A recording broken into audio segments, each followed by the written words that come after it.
कैसे हो बच्चों। आज हम क्लास 12 के मैट्रिसेस डिटर्मिनेंट चैप्टर्स के 1 मार्कर्स की प्रैक्टिस करेंगे। तो मैंने कुछ प्रीवियस ईयर के क्वेश्चंस और कुछ इंटरेस्टिंग इंपॉर्टेंट क्वेश्चंस जो थोड़े से बच्चों को देख के लगता है कि ये 1 मार्क में कैसा आ गया, वैसे क्वेश्चंस मैंने आपके सामने लिखे हैं। अभी मैंने यहाँ पर 5 क्वेश्चंस डाले हुए हैं। आज हम 10 क्वेश्चंस की प्रैक्टिस करेंगे। तो वो 10 क्वेश्चन मैं आपको सॉल्व करके दिखाऊंगा कि अगर वो 1 मार्क्स में आए तो हमें उन्हें कैसे करना है। तो सबसे पहला क्वेश्चन जो हमें दिख रहा है वो क्या है, if the matrix A is equal to 0 A minus 3 2 0 minus 1 B 1 0 then is skew symmetric, then find the value of A and B। तो एक चीज बहुत इंपॉर्टेंट है कि 1 मार्क के क्वेश्चन के लिए हमारे कॉन्सेप्ट स्ट्रॉन्ग होने चाहिए। अगर हमें नहीं पता कि what is a skew symmetric matrix तो मैं इस क्वेश्चन को भी नहीं कर पाऊंगा, और ये बिल्कुल बेसिक सी चीज है स्क्यू सिमेट्रिक मैट्रिक्स। तो फर्स्ट क्वेश्चन की बात करते हैं कि A एक स्क्यू सिमेट्रिक मैट्रिक्स है, और स्क्यू सिमेट्रिक कब होता है, जब A is equal to minus of A transpose हो, या ऐसे भी लिख सकते हैं कि A ट्रांसपोज करें तो माइनस ऑफ A आ जाए। वो एक ही बात है कि जब हम A मैट्रिक्स का ट्रांसपोज करें तो वो माइनस ऑफ A के इक्वल हो। तो हमने क्या किया, 0 A minus 3 2 0 minus 1 B 1 0 matrix को नेगेटिव ऑफ उसके ट्रांसपोज के इक्वल रख दिया। मतलब 0 A minus 3 2 0 minus 1 B 1 and 0। अब अगर मैं नेगेटिव नंबर को अंदर मल्टीप्लाई करता हूं तो देखो 0 A minus 3 2 0 minus 1 B 1 0, और ये किसके इक्वल हो जाएगा, यहां से जरा ध्यान से देखना, 0 minus 2 माइनस का B माइनस का A 0 minus 1 माइनस का प्लस का 3 प्लस का 1 एंड 0। अब जरा ध्यान से देखो, बहुत इंपॉर्टेंट है कि A is equal to minus 2 आ रहा है तो हर जगह A is equal to minus 2 ही होना चाहिए। A is equal to minus 2, और कहां पे A है, यहां पर देखो minus A is equal to 2 तो A is equal to minus 2। B is equal to 3, B minus B और माइनस 3 को इक्वल रखेंगे तो 3, और दूसरी तरफ से भी सेटिस्फाई होना चाहिए, B इज इक्वल टू 3। तो देखो यहां से A is equal to minus 2 आ गया and B is equal to 3 आ गया। Very simple. सेकेंड क्वेश्चन को जरा ध्यान से देखना, और ये बहुत इंपॉर्टेंट है क्योंकि ये क्वेश्चन 4 नंबर में भी आ सकता है। अगर ये क्वेश्चन 4 नंबर में आता है तो आपको प्रॉपरली सॉल्व करना पड़ेगा, लेकिन अगर इसी क्वेश्चन को वो 1 नंबर में दे दे और बच्चे को प्रॉपर्टी नहीं पता तो वो इस क्वेश्चन को भी लेंदी मेथड से करेगा और बहुत टाइम वेस्ट होगा। देखो यहाँ पर ध्यान से कि डिटर्मिनेंट की वैल्यू -4 दी हुई है और इस डिटर्मिनेंट की वैल्यू निकालनी है। आप लोगों को डिटर्मिनेंट की प्रॉपर्टीज पता है तो आप इसको सॉल्व करना स्टार्ट कर दोगे। अगर सॉल्व करना स्टार्ट करोगे तो कहीं ना कहीं आपको ये डिटर्मिनेंट मिलेगा, आप उसकी जगह -4 डाल दोगे तो इसकी वैल्यू निकल जाएगी। लेकिन ये तो बहुत लंबा मेथड हो गया, क्योंकि जब आप इसको सॉल्व करने बैठोगे तो ये बहुत लेंथी हो जाएगा।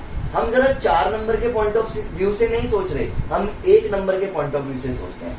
अगर मैं इस डिटर्मिनेंट का एडजॉइंट देखूं तो वो ये है, ध्यान से देखना, छोड़ा इसको, फर्स्ट कॉलम और फर्स्ट रो को, A raised to the power 3 minus 1 दिख रहा है। सेकेंड एलिमेंट निकाल रहा हूं, को फैक्टर देखो, को फैक्टर फर्स्ट रो और सेकेंड कॉलम छोड़ा तो आया A square minus A square which is 0, और को फैक्टर का ट्रांसपोज होता है एडजॉइंट, तो देखो नीचे 0 है, यहां पर भी है लेकिन अगले वाले एलिमेंट से क्लियर हो जाएगा। अगला एलिमेंट हमारे पास A raised to the power 2 है, इसको सॉल्व किया, this is A minus A raised to the power 4, और ये हमें देखना है। उससे अगले एलिमेंट पे आते हैं, कॉलम और रो छोड़ा, A minus A square minus A square 0। उससे अगले एलिमेंट पे आते हैं, कॉलम और रो छोड़ा, A minus A raise to the power 4। तो अगर आपको दिखे तो इसका एडजॉइंट जो है वो ये है। दैट मीन्स अगर मुझे एडजॉइंट ऑफ A का डिटर्मिनेंट निकालना है तो वो determinant raise to the power n-1 होता है। तो देखो कितना सिंपल हो गया, -4 रेज़ टू द पावर 3 -1, तो -4 raise to the power 2, answer आ गया 16। That's it. तो अगर बाई चांस ऐसे टाइप का क्वेश्चन कभी आए कि एक डिटर्मिनेंट की वैल्यू दी हुई है, दूसरे डिटर्मिनेंट की वैल्यू निकालो, तो थोड़ा सा सोच लो क्या कहीं वो इससे रिलेटेड तो नहीं है। क्लियर। थर्ड क्वेश्चन पे आते हैं, ये भी अच्छा क्वेश्चन है। हमें लिखा हुआ है a is equal to aij, general form ली हुई है, एक मैट्रिक्स है 2x2 का सच दैट डिटर्मिनेंट की वैल्यू -15 दी हुई है और मुझे ये निकालना है। तो अब देखो, अगर मैं एक डिटर्मिनेंट लूं या मैट्रिक्स लूं A11,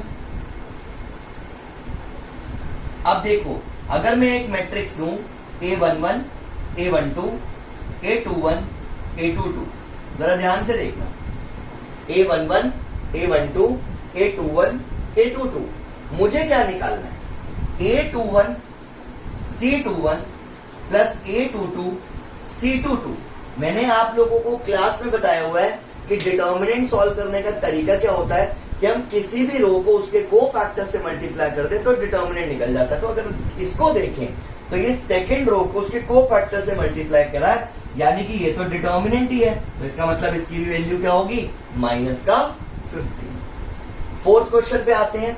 अच्छा क्वेश्चन है फोर्थ। इसमें लिखा है A एक मैट्रिक्स है 3x3 का जो इन्वर्टिबल है, हमें निकालनी है K की वैल्यू अगर ये सिचुएशन। जरा ध्यान से देखो, हम क्या कर रहे हैं, A इनवर्स का डिटर्मिनेंट 1/A डिटर्मिनेंट होता है, ये प्रॉपर्टी। A इनवर्स का डिटर्मिनेंट 1/A डिटर्मिनेंट होता है, ये प्रॉपर्टी है।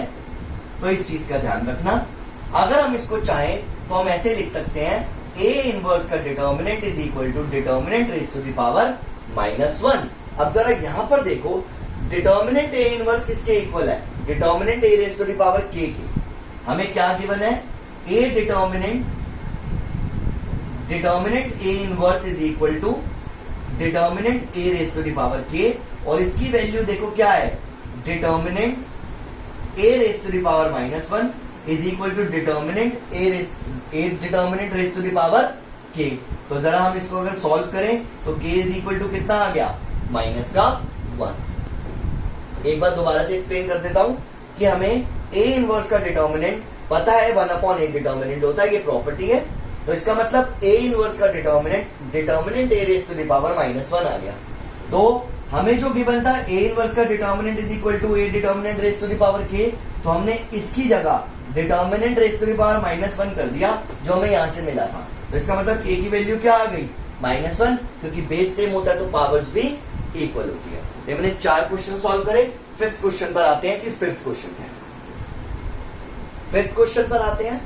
लिखा है if for any 2x2 matrix A into एक जॉइंट ऑफ A ये दिया हुआ है, डिटर्मिनेंट A निकालो। तो हमें यहां पर भी प्रॉपर्टी याद रखनी है।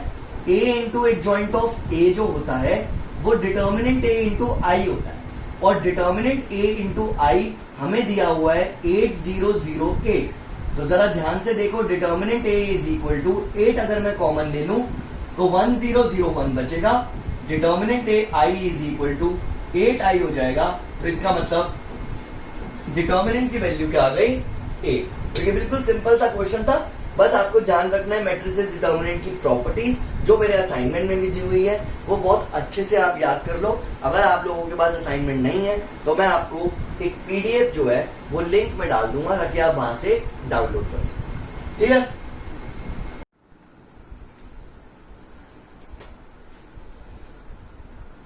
क्वेश्चन नंबर 6 पर आते हैं। इसमें लिखा है if A is a square matrix of order 3 and 2A determinant is equal to KA determinant, then find K। तो बहुत सिंपल है। देखो 2A determinant is equal to, मैं प्रॉपर्टी बना के लिखता हूं यहां पर। अगर मुझे PA determinant निकालना है तो वो P raise to the power n into A determinant होता है, यानी कि जो भी कांस्टेंट हम मैट्रिक्स के साथ मल्टीप्लाई करते हैं और इस मैट्रिक्स का जो भी ऑर्डर होता है वो पावर में चला जाता है बाहर, और A डिटर्मिनेंट। तो ये प्रॉपर्टी है। अब यही वाली प्रॉपर्टी हम यूज करते हैं। देखो 2A determinant is equal to 2 raise to the power 3, क्योंकि ऑर्डर 3 दिया हुआ है, इनटू A डिटर्मिनेंट। तो अब आप खुद देख लो कि 2 raise to the power 3A determinant is equal to KA determinant. तो यहां से K की वैल्यू कितनी आ गई? 2 रेज़ टू द पावर 3, यानी कि 8। नेक्स्ट क्वेश्चन पर आते हैं। 7th क्वेश्चन बहुत सिंपल, मैंने अभी थोड़ी देर पहले ही बताया कि एडजॉइंट ऑफ A का डिटर्मिनेंट जो है वो determinant raise to the power n-1 होता है, और यहां पर भी ऑर्डर कितना दिया हुआ है? 3। तो इसको देखो ये 25 दिया है। A determinant raise to the power 3-1, A determinant raise to the power 2 is equal to 25। तो A डिटर्मिनेंट कितना हो गया? 5। Very simple. 8 क्वेश्चन पर आते हैं। 8 क्वेश्चन में क्या लिखा हुआ है कि अगर x नेचुरल नंबर को बिलोंग करता है और ये दोनों डिटर्मिनेंट्स इक्वल है, then find the value of x। ठीक है, तो ध्यान से देखना कि हम यहां पर कंपेयरिंग नहीं कर सकते क्योंकि ये 3 है और ये -3 है। अगर ये दोनों इक्वल होते तो सोचते, और यहां पर डिटर्मिनेंट के ही हमें सिंबल्स दिए हुए हैं, तो ध्यान रखना है कि हम इसमें डिटर्मिनेंट ही निकालेंगे दोनों तरफ। तो हमने क्या किया, x² - 12 is equal to 4 - 0, x into x, x² - 12 is equal to 4 - 0। तो देखो x² is equal to 16, x is equal to ±4। Since x जो है वो नेचुरल नंबर को बिलोंग कर रहा है, इसलिए x इज इक्वल टू 4 हमारा आंसर होगा। अगर यहां पर ये कंडीशन नहीं दी होती, अगर यहां पर ये कंडीशन नहीं दी होती तो मेरा आंसर ±4 ही होता। क्वेश्चन नंबर 9 पे आते हैं। छोटा सा question, prove that a + a transpose is symmetric. कोई बात नहीं, मैंने आप लोगों को पहले ही बताया है, जब भी आपको किसी मैट्रिक्स को सिमेट्रिक या स्क्यू सिमेट्रिक कंडीशंस प्रूव करनी होती है तो जो भी गिवन मैट्रिक्स होता है आप उसका ट्रांसपोज कर दो। तो this is a transpose plus a transpose का ट्रांसपोज।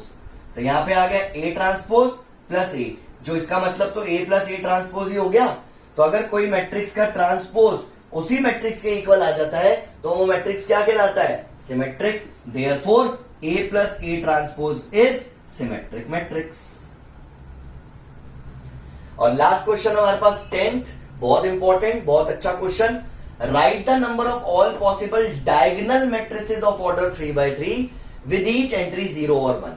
तो ध्यान रखना, जो एनसीईआरटी के अंदर क्वेश्चन दिया हुआ है सेम, उसमें 2⁹ आंसर बच्चों को याद करवा दिया जाता है कि 0 और 1 दो एंट्रीज हैं, 2⁵ 3 × 3 9, 512 आंसर आ रहा है। और इस क्वेश्चन में बच्चे कंफ्यूज हो जाते हैं और इसका भी आंसर 2⁹ लिख देते हैं, जबकि यहाँ पे लिखा हुआ है डायगोनल मैट्रिक्स। तो अब आप खुद देखो कि एक डायगोनल मैट्रिक्स 3x3 ऑर्डर का बनाने के लिए हमें देखना है कि जो नॉन डायगोनल एलिमेंट्स है, मतलब 1 2 3, ये नॉन डायगोनल एलिमेंट्स इधर 0 होना चाहिए, तभी तो वो डायगोनल मैट्रिक्स होगा। यानी कि इन 3 प्लेसेस को फिल करने के लिए हमारे पास सिर्फ एक ही ऑप्शन है, दैट इज 0। तो इन प्लेसेस को फिल करने के लिए हमारे पास कितने वेज हैं, 1 वे। और बाकी डायगोनल में तो हम कुछ भी डाल सकते हैं। तो इसका मतलब इस प्लेस को फिल करने के लिए 2 तरीके, इस प्लेस को फिल करने के लिए 2 तरीके, और इस प्लेस को भी फिल करने के लिए 2 तरीके। तो परमुटेशन में प्रिंसिपल ऑफ काउंटिंग तो सबने पढ़ा ही है। तो 2 × 2 × 2, तो कितने मैट्रिसेस होंगे, 8। और अगर यहाँ पे ये डायगोनल मैट्रिक्स वर्ड नहीं होता, खाली लिखा होता right the number of all possible matrices of order 3x3, तो आंसर 2⁹ क्यों होता है, क्योंकि अब देखो 2 2 2 2 2 2, मतलब हर प्लेस में आपको 2 ही फिल करना है। तो देयर आर 9 प्लेसेस। तो अगर मैं 2 को 9 बार मल्टीप्लाई करूंगा 9 टाइम्स, तो आप खुद सोचो 2⁹ आएगा या नहीं आएगा। तो यहां पर हमें ये ध्यान रखना है कि कौन सा मैट्रिक्स पूछा गया है, इस चीज को भी ध्यान रखना। क्लियर हो गया? तो ये बहुत इंपॉर्टेंट था, तो ध्यान रखना इस क्वेश्चन को। ठीक है, बाकी नेक्स्ट वीडियो में और कुछ इंटरेस्टिंग से क्वेश्चंस लाऊंगा, मैट्रिसेस एंड डिटर्मिनेंट्स के 1 मार्कर्स ही लाऊंगा, ताकि आप लोग प्रैक्टिस कर सको। अभी आप ये 10 क्वेश्चन प्रैक्टिस करना, फिर अगली वीडियो में और 10 क्वेश्चन मिलेंगे। Thank you so much.